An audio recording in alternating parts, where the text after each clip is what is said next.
হাশরের ময়দানে সর্বপ্রথম কাকে পোশাক পরানো হবে? কাপড় তো নাই। আম্মা জান আয়েশা সিদ্দিকা রাদিয়াল্লাহু তাআলা আনহা প্রশ্ন করলেন, ইয়া রাসূলুল্লাহ, পোশাক যদি না থাকে আমরা কি লজ্জা পাবো না? একজন আরেকজনের দিকে তাকাইলে কি লজ্জা পাবে না?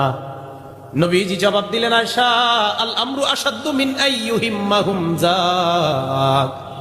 আয়েশা, কিয়ামতের ময়দান এত ভয়াবহ হবে আয়েশা, পাশের জনের পরনের মধ্যে কাপড় আছে না নাই মানুষ দেখারও টাইম পাবে না।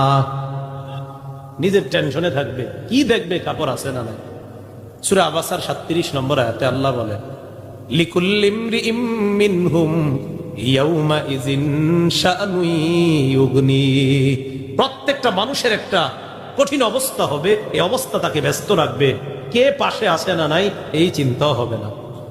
قال رسول الله صلى الله عليه وسلم أول من يكسى يوم القيامة إبراهيم عليه الصلاة والسلام يكسى حلة من الجنة ثم يؤتى بي فأكسى حلة من الجنة।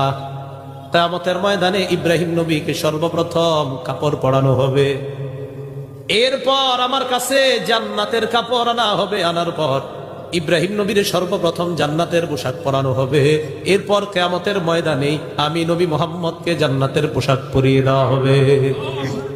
প্রথম ইব্রাহিম নবী, এরপর আমাদের নবীকে পোশাক পরানো হবে। এইভাবে আপনার কিয়ামতের ময়দানের অবস্থাটা। হাশরের ময়দানে সর্বপ্রথম কাকে পোশাক পরানো হবে? কাপড় তো নাই।